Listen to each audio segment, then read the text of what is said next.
Renee, welcome to the show. Thank you for having me. You have quite a story to share. Let's dive right in and share what happened. Okay.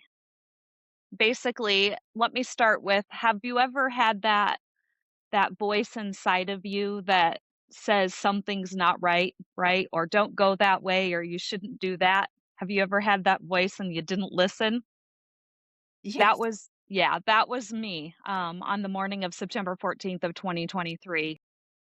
I had been at my brother's down the street from where we had been staying in our camper at my mom's, and I had been doing some painting, and that little voice was screaming at me. And that was the second time in my life that I didn't listen. And I had walked over to fill my paint roller because, like I said, I was doing some painting for my brother, and um, I could see my husband outside the window because we had been staying in our camper. My husband had had two strokes the year prior.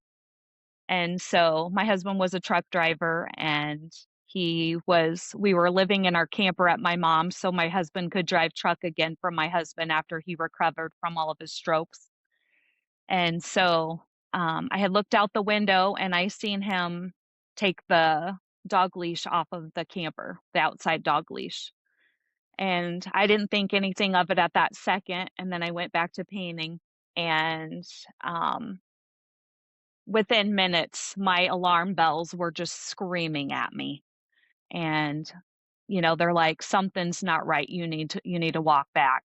And so I put down the roller and I proceeded to walk back towards our camper where we were staying, and I was trying to call my husband's phone as I walked, and I wasn't getting any answer, which was really strange, and, as I got closer, to the camper, I had discovered that my husband had taken his life, so, yeah.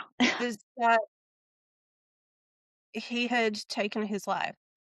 Mhm. That was after you noticed the dog leash was missing. Yep, yep. Yeah, I seen him take the dog leash off, and like I said, the alarm bells in my head were screaming at me, and I knew something wasn't right, and so when I walked over there, yeah, he had proceeded to take his life, which in that moment, we had been together for 32 years, so 32 years just gone, crumbled, my worst nightmare had happened, and It really is. it It was. is. Yeah, my worst nightmare.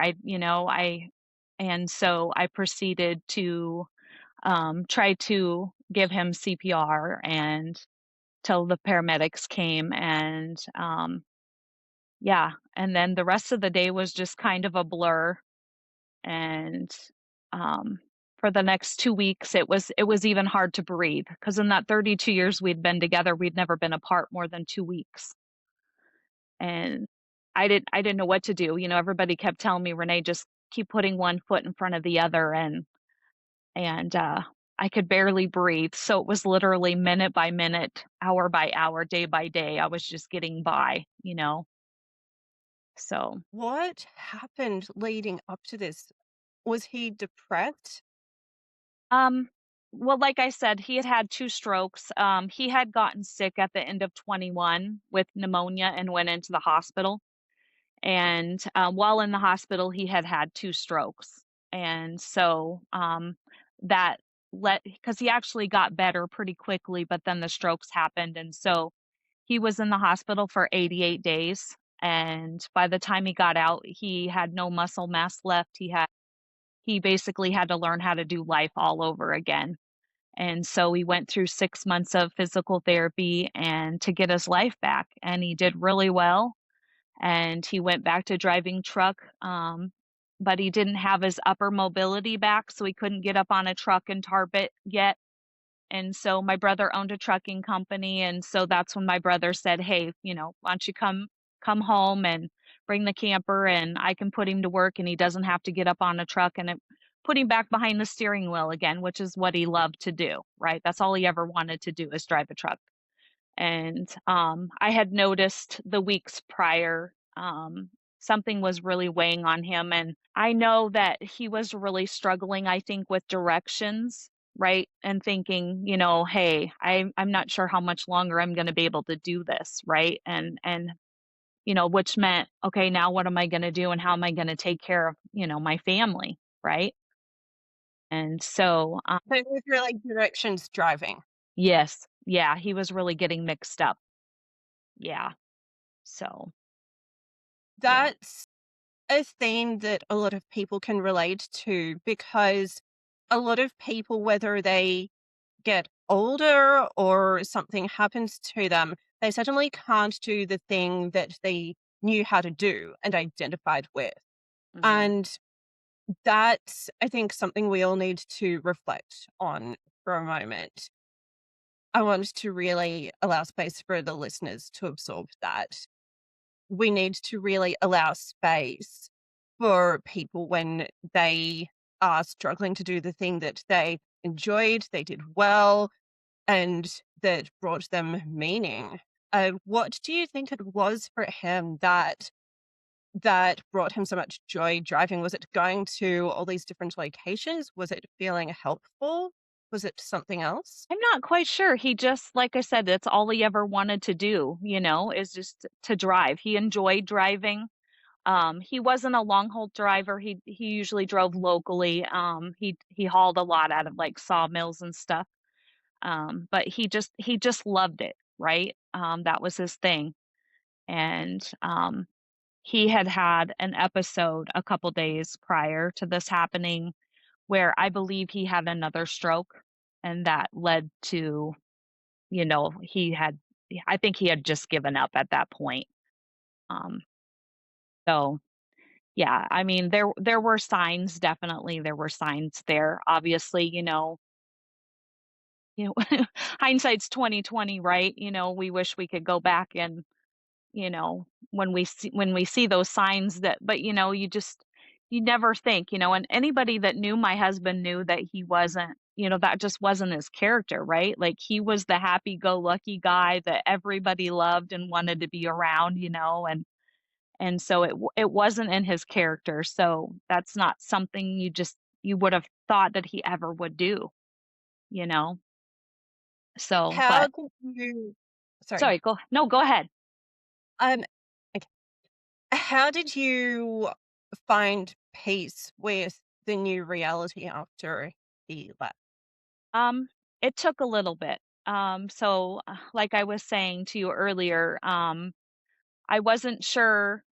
Honestly, I wasn't sure I was gonna stay, right? Like I didn't know how to live without him. We had been together since I was 16 years old, and I never knew an adult life without him. And um, I was seriously, not in a good place. And my youngest daughter, said to me, she said, "Mom, your life is worth living, right?"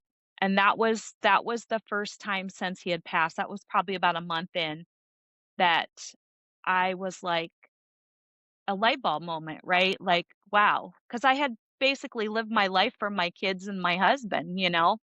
And so I was like, okay, I've got to figure out how to heal myself. My husband didn't leave me in a great spot financially. So therapy was out, and I'm the unique girl, the circle that don't fit in the square. So I was like, I don't think group therapy is going to work for me either. And so I'm like, I have to figure this out. And so I just started to deep dive into meditation and journaling. And I would go sit in nature and I would journal and I would cry.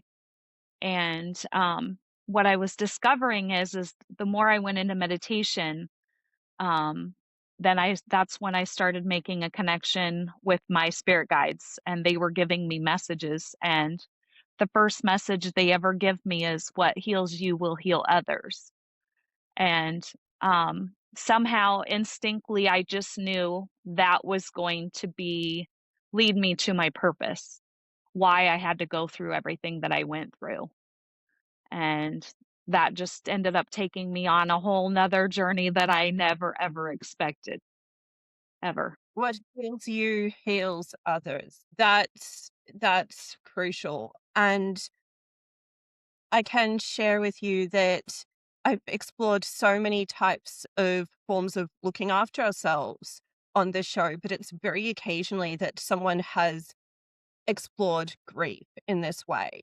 So I want to really hold that. And I want to start now asking, what do you want anyone to know if they think they might end up in a situation like yours? What do you want people to know first?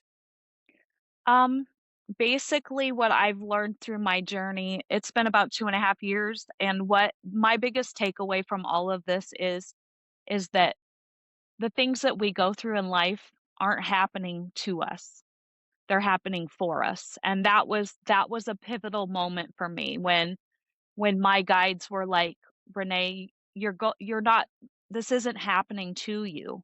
You know, you had to go through all of this." And it led back to the day that I really, besides that message, then about a couple weeks had went by and I had went into meditation, and I didn't get any messages that day, which was a little unusual, but as I came out of meditation, my husband had sent me a song, because my guides, that's what they had been doing. They'd been sending me messages and songs, and I could tell that it was from him, and he sent me that song, "If You Could Turn Back Time," and I could hear it playing on loop in my head, and it was like this light bulb went off in my mind of and I just sat and I sobbed, because it was like, "No, we couldn't turn back time," and even if we could, I couldn't, because this was what I had to go through in life so that way I could help other people. And that was the moment that I knew for sure then this was my purpose in life, was to go through what I went through to help others. Do you perceive that other losses that people are going through can lead them to a role or a purpose of guiding other people after any sorts of loss?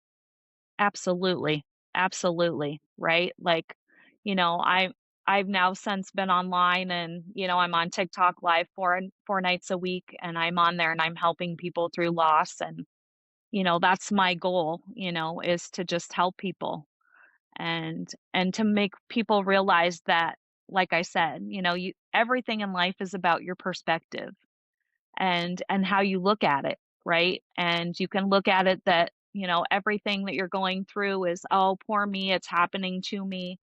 Or you can go, "No, it happened for me, and what lesson can I learn from this, and how can I use it to be a better person or to help somebody else?" Right? Absolutely. Did you find any sense of community in any form after all of this? Oh, yes. I have a huge community actually online. I'm on, like, what, 5 platforms, so I have a huge community right now. I think I'm up to almost 18,000, followers at this point. Um, Hopefully I'll just keep climbing, right? Because the more people, the more followers, the more I get my word out there that, 1, you're not alone. That's the biggest thing, is I want people to know that they're not alone. If I can get through it, anybody can get through it. Like I said, 32 years of my life just crumbled in the blink of an eye. And my ultimate goal is, 1, for somebody to never ever hopefully have to go through what I went through, if I can prevent that. And then second of, is just being able to there's so many people that are stuck. You know what I mean? Like, they lose somebody like I did. I didn't know where I was going, or, and, my goal is to be able to help people not only through loss and to heal that loss, but to take it full circle in healing, as far as, like somebody like me. Okay, I didn't have a life to go back to, right? That door closed that day he made that choice. And so to be able to help people go, "Okay, I healed, but what's the next step?" Right? What is your passion? What is your goal? Where are you gonna go from here? And so that's kinda my goal at this point. Your purpose is such a part of your next step that is crucial because, especially, you were so focused on your family and now you have space to support other people beyond family. And I'm curious, what have you found that your community normally needs on a normal day? Like I said, mostly number 1 is just for people to know they're not alone, I get online and to know that what they're feeling is okay sometimes, right? Like, when you go through a loss and a lot of these feelings come up, and I was talking to a lady the other day about, um, I think she had lost her son. He had taken his life. And she said, she was angry with him, but at the same time, she was upset with herself for being angry with him. And that's one of the things that I teach, when I'm online is that, even if it doesn't make sense to the outside world, your feelings are still valid, right? I was angry with my husband for a long time. I worked through, the loss and the guilt pretty quickly, but the anger stuck around, until last summer.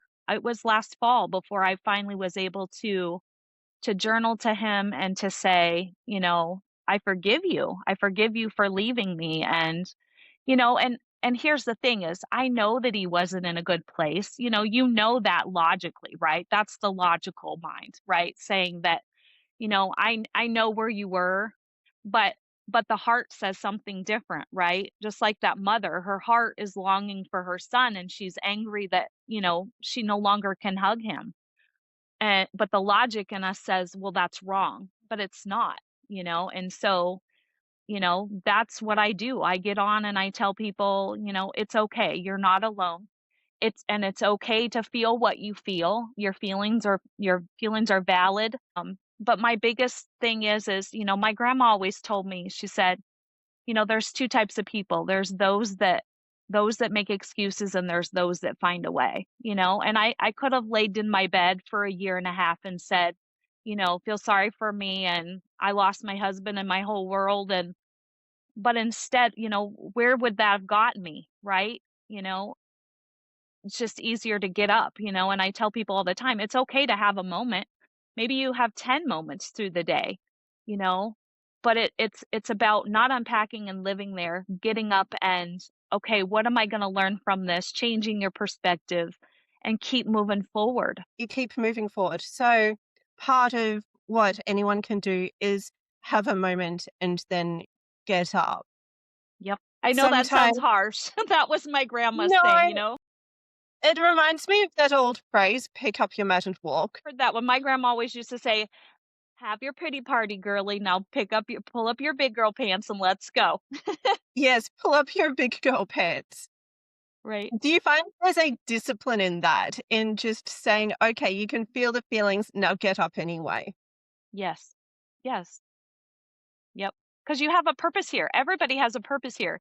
Maybe mine is to touch thousands of people, but maybe somebody else's is just to touch one purpose, but that doesn't make their purpose any less than mine, right? And so, if you're still here and you're kicking and you're breathing, you have a purpose in this life. So, you know, have your moments, but keep going.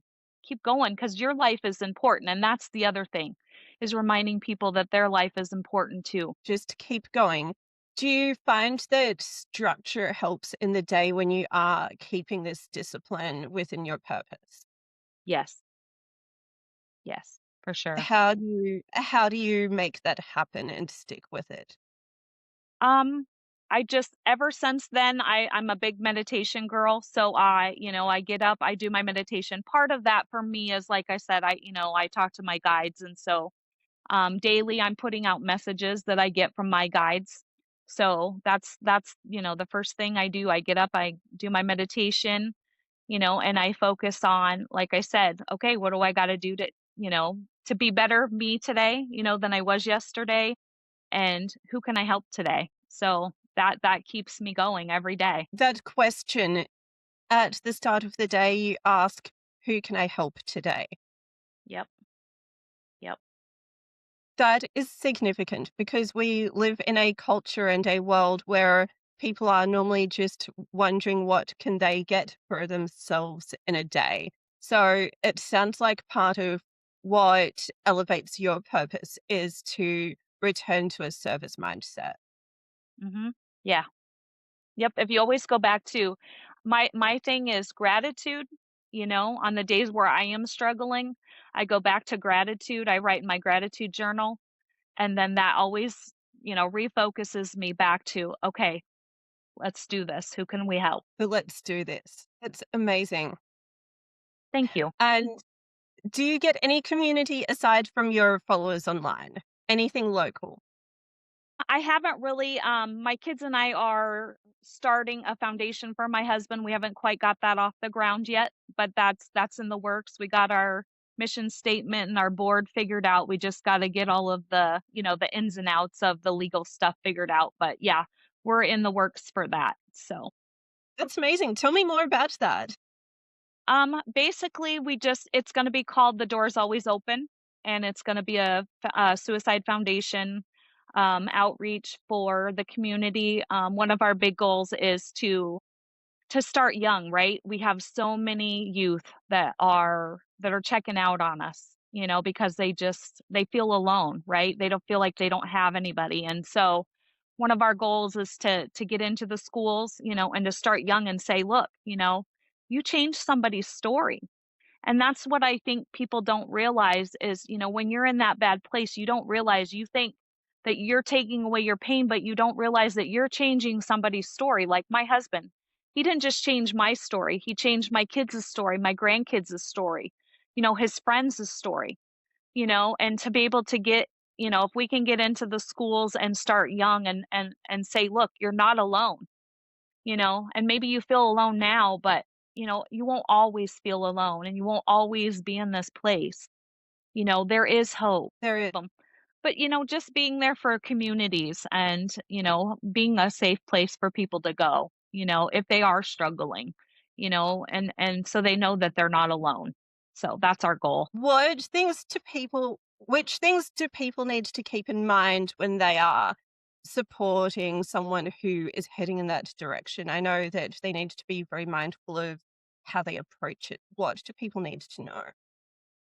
Well, just being aware, that's the biggest thing. In my husband's case, in a little bit I was aware, but at the same time, I guess I didn't realize how bad he was struggling, right? And a lot of times, you hear people say, they put on a smile and, but there are little signs that they like to leave, and so just be aware of those signs. And if you see them, be as supportive. But here's the thing too is, maybe they need some help. Get them some help, you know.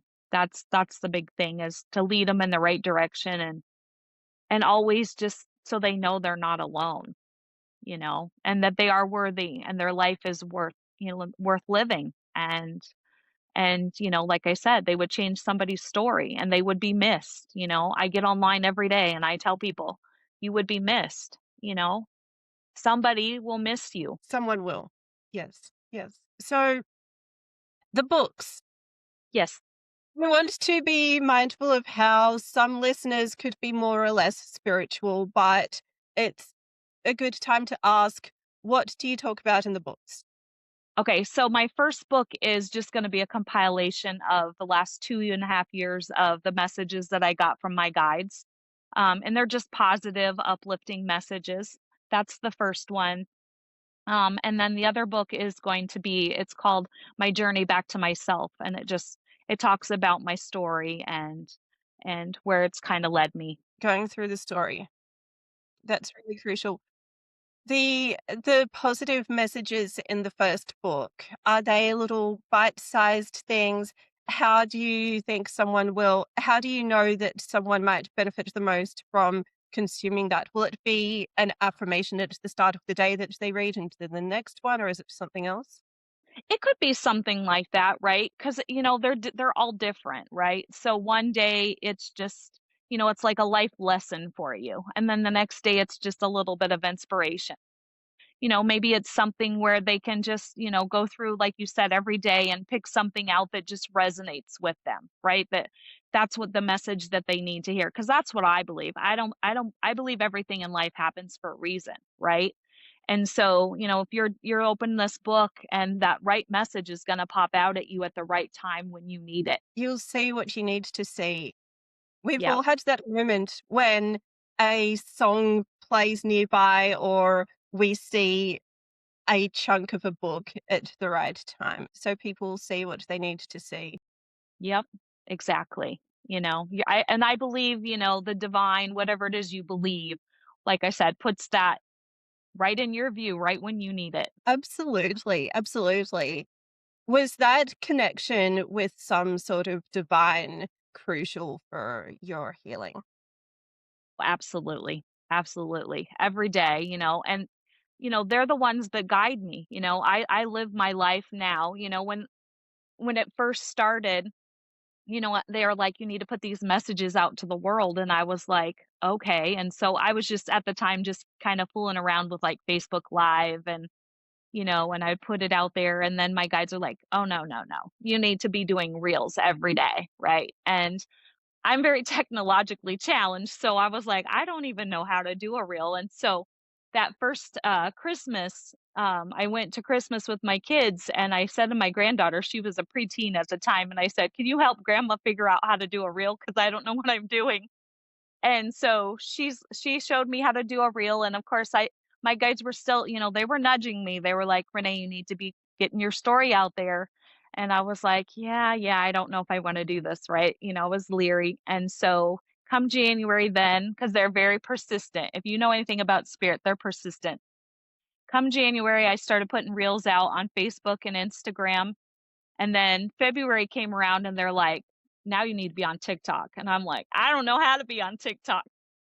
And so my daughter had a baby in March, and so I drug my feet till March, and then all my grandkids were at my house in March when my daughter had her baby. So I said, "Hey, how about you guys help grandma start a TikTok?" And they were thrilled, right? I had like 6 grandkids in my living room, all excited. And so they helped me get on TikTok, and then that July, that's when my guide's like, "Okay, now you're ready. Now you need to be going live on TikTok." And I started going live 4 nights a week, and I've been doing 4 nights a week for 2 years, and, um, it's been the biggest, not only, a blessing for me, right? Because it's funny, I always tell my followers, I'm the guinea pig here, right? My story is out there, everybody knows my life, it's an open book. But when I get on lives and whatever it is I'm talking about that night, because a lot of times I have a topic that my guide will give me, and whatever I'm talking about is usually either something that I've been through that she's walked me through, or she's like, okay, you're not getting it. So you're going to tell everybody else how to get it. So you get it too, right? So I'm the resident guinea pig. That's what I always say, because I'm learning right along with everybody else, at times, you know. So it's beneficial for me and them. This is telling me so much about how to talk to a community. Everybody can learn about how to share more about their experiences. You are guiding your followers through your learning journey, and it's not about having reached your destination. Oh, no, that's one of probably the biggest lessons too I've learned is it's not about the destination. It's about the journey getting there. Yep. Absolutely. And I'm sensing a lot of freedom from perfectionism in all of this and not worrying about being an expert in vertical videos instantly, not worrying about having all of the answers, letting yourself be the guinea pig. Was that crucial? Freeing yourself from perfectionism. Yes, and that was one of my lessons. That was a lesson to me actually, because 'cause I'm very much an A personality, right? I like to have things and I like to be prepared, and my guides like to keep me on my toes. So, like the day of, I'll be like, "Hey, I still don't know," because I rely on them. They tell me what I'm gonna talk about. And then depending on when I get online, if I talk about that, if somebody's got a loss and that takes precedent, we talk about that. They'll lead me right up to 10 minutes before I'm going to go live and be like, okay, and then they give me a topic. But yes, that's been very crucial for me, especially putting out my videos every day because you know how you are. It's like, I'll start it and then I'll say something wrong and it's like, "Okay, take 1," and there's been times I've been up to 12 takes and it's like and my guides are like, "Renee, no, this isn't the point. You're missing the point, right? The point is getting the message out and being real with it." And there are days where it's like I'll read what the message they give me and it's not completely perfect and I've learned now it's okay. Just hit next and post it because that's what makes me relatable to people is, I'm just Renee. I'm just Renee, like I said, trying to do better than the person I was yesterday and trying to help somebody. And yeah, Don't do loads of takes and try to make it perfect just to get anything out there. yep, just get it out there, get your voice out there. That's more important than anything perfect you could put out there. Say anything. Yep. I completely agree, and I I saw a freedom from perfectionism to some extent when I used to talk to groups a lot in person, and I knew it will go how it goes. But what you are saying is very crucial because actually I was collaborating with someone who wanted every word to be precisely perfect. And and the words will flow and the audience will connect when you just let go. Yep, Do you think? absolutely. Yep, yep. Yeah, there's for instance, last week I was doing I did my live and we had decided I was going to invite my girlfriend on and we were just going to have some real talk between the two of us and I just hit the live button and we lost power. We were in the middle of a blizzard. And I couldn't see my notes that my guides give me. So it was like, you know what? We're just going to go with this, right? And but that's the thing is people don't want a script. They want you to be real. You know, they relate to you because you are real and, you know, they can relate to your story or something that you went through because you're a real person, right? There's nights I get on, and I have my hair in a bun, I'm not always perfect because after my husband passed, I had to work 2 jobs, and I'm exhausted and I'm getting on a live an hour a night after that, and my hair is I always say I'm dirty hair, don't care, but, I told my guides, I'm like, "If I'm gonna do this, I'm gonna be the authentic me," right? And so sometimes, you just get what you get, but at the same time, I'm still here. I'm still doing it. I'm still showing up. That's the point. Show up anyway. You are showing up online and you had 2 jobs. This is significant because honestly, I'll share with you that I nearly got to the point of thinking, I'm exhausted. There is so much going on. How much do I really want to be doing? And then I end up in a conversation like this one. And it reminds me, oh, okay, this is why I keep doing something, doing this. But what you are showing is you had 2 jobs, you were exhausted, you were probably still in a phase of your grief as Mhm. well. Yep. You had duties and emotions, and there's a serious physical depletion going on, and you still show up. Yep. Exactly. Cuz that's what you do. And there was days that, like I said, not only did I have 2 jobs, I was working 20 to 28 days straight, both jobs. And I would get online anyway, I'd come home completely exhausted. And my guide's like, have a rest because you're going to get on, and you just do. And the thing is I might have been exhausted when I started, but it was so invigorating by the time I get off. If I touch that one person, because that's my goal, right? Every night, if I can just touch one person or plant a seed with one person, that their life is important or that they're not alone, right? Then it's worth it. Absolutely. That's why everybody should be doing something like this. To the listeners out there, I actually want to show more people how easy it is to show up in the form that feels right. I like the longer conversations like this. I love talking to people like you. And the podcast, though, although it takes a few tools, it's so easy to put a podcast out. I took so long. I mean, it's easier now. Well, look And at one me. of I didn't even know how to do a TikTok, but you no figure it TikTok. out as you go. Had you been in other podcast episodes aside from this one? Have a good friend who talks about serious things like suicide. So we kind of touched on that once with her about a year and a half ago. But otherwise, you're my first. That's awesome. I'm so glad for that. And you can go on so many others. I don't know if you found me on Threads, but I get so many people on Threads. And, there are podcasts out there, but the reason why everybody should share their stories and create space for storytelling is because everybody has an experience that's an example that we can learn from. Yes. And what you said today goes so much deeper and is so much more tangible than just reading a textbook. Oh, yeah. Right, and I love how you said that everybody has an experience because, maybe something that I say doesn't resonate, but something you says to somebody will, right? Because of how somebody else says it or they resonate with their personality. So just because I'm doing it doesn't mean that somebody else shouldn't be doing it too, right? Because I'm gonna have people resonate with me and they'll have people that resonate with them. So share your voice anyway, right? And you never know who you will reach. Where exactly are you? Somewhere in America, I trust. Right now, I'm in Iowa. I'm sitting in Iowa at the moment.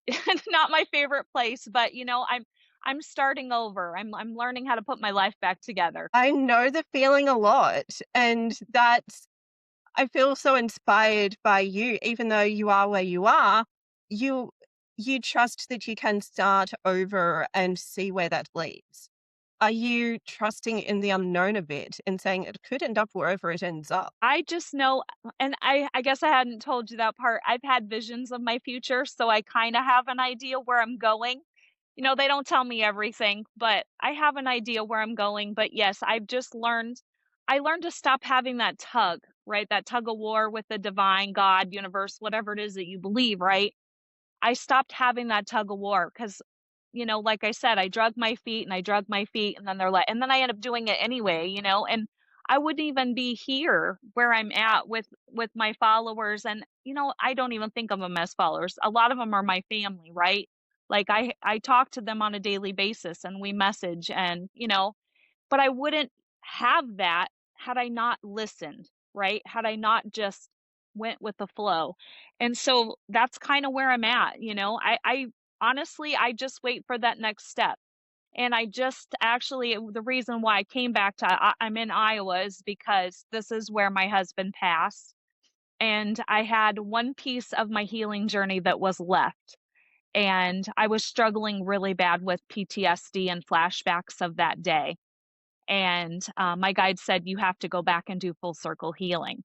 And so I came back and I literally walked back through that day and, like I tell everybody, you have to feel it to heal it. And that's sadly, that's why a lot of people don't heal is because they don't wanna feel that again, you know? But you do. You have to, like I say all the time, you have to walk through that storm and, you don't get the rainbow without the storm usually or the rain, right? And so I came back and I walked through that healing and my flashbacks are better. My guides actually replaced the flashback with another vision for me of him. And I had a complete peace come over me that I've never had in my entire life. And it was a moment like I've never had. And now I'm like, "Okay, I'm ready to open that next door. I'm ready to start that next chapter finally."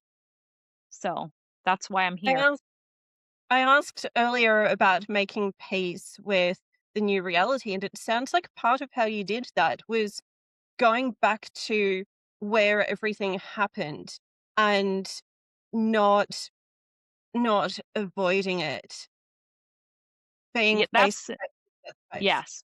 That's extremely important. I talk about that a lot is, when you're avoiding it, you're shoving it under a rug, basically, so to speak. And I tell people, you can shove it under the rug for so long, but eventually you're gonna trip over that rug, you know? And that was in a way I was avoiding that part of it because, I wasn't sure how I was gonna heal that part, right? Like, how do you replace what you've seen, And I came back and like I said, I walked through that. That was a crucial part of my healing, and it was crazy because 2 days after I walked through that, I was sitting here and I said, "Okay, you brought me back to do this, and I did it. So what's the next step?" and then, that next step is just appearing. And like I said, I have faith and I go with what they tell me, and I just wait for the next step. I don't look towards what I know what the future is going to hold a little bit, like I said, and I know what I want it to hold, but I also know that it's not my plan. And I just take it day by day. And one of the other lessons I learned is just being present, right? Being grateful and present in the moment each day. Yesterday's gone, we can't redo it, and tomorrow's not here yet. So just be present and be grateful and find your joy today. And whatever tomorrow brings. Tomorrow will be what it will be. What are any final words of wisdom that anyone who is listening needs to keep in mind? And before you answer that question, I do want to add the disclaimer. I think, okay, I will definitely add a few things in the notes because this is a deep topic and AI will help me to put the right things in about where people can go if they need help. In Australia, people normally say call Lifeline. So, in that sense, is there anything that where you are people should do if they think they need help? Just reach out to somebody. That's my thing, And right? Just anybody. Anybody, if you're struggling, find somebody. There's somebody will listen, right?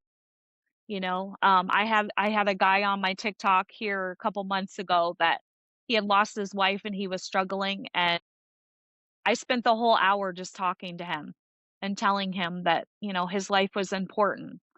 And, and one of the other big takeaways is, mean what you say, right? So if you tell somebody, I had a lot of people tell me when my husband passed, hey, if you need somebody, reach out.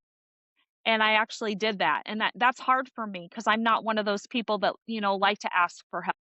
And I did reach out to two people, and they kind of were like, what are you reaching out to me for? And mean what you say. If you tell somebody, "Hey, I'm here for you," mean it, right? That's really important. I agree. I agree. And there's a potential for a balance in this. I know that people feel overwhelmed, people have a lot happening in life, but we need to be there if someone needs to turn to someone in the moment, if it reaches that point, and it's crucial. It is cru It is. It is. So, sure, be overwhelmed. Sure. But show up for people anyway because it could be necessary. Well, and here's the thing, you don't have to, I'm not saying you have to get on TikTok like me every night, you know what I mean? Showing up can be opening the door for somebody, giving somebody a smile. In those first couple weeks when I lost my husband, you know, I could have fell apart at the drop of a hat, standing in line at the grocery store. And just a smile from somebody meant a lot to me at that time, right? Saying hello to the cashier or, giving somebody a compliment. Somebody could be having the worst day of their life and you don't know it. And you say, your hair looks really pretty today. That could be their lifeline. You never know what somebody's going through. So just a small act of kindness goes a long. It really does. Renee, thank you for sharing your truth. Thank you for having me. I appreciate it. It has been such a gift and a privilege to create space for such an honest, real story. I appreciate how you have put the time in and you shared details about an experience that was not easy and how you are finding your next chapter afterwards. And I wanted to congratulate you for that. Thank you so much.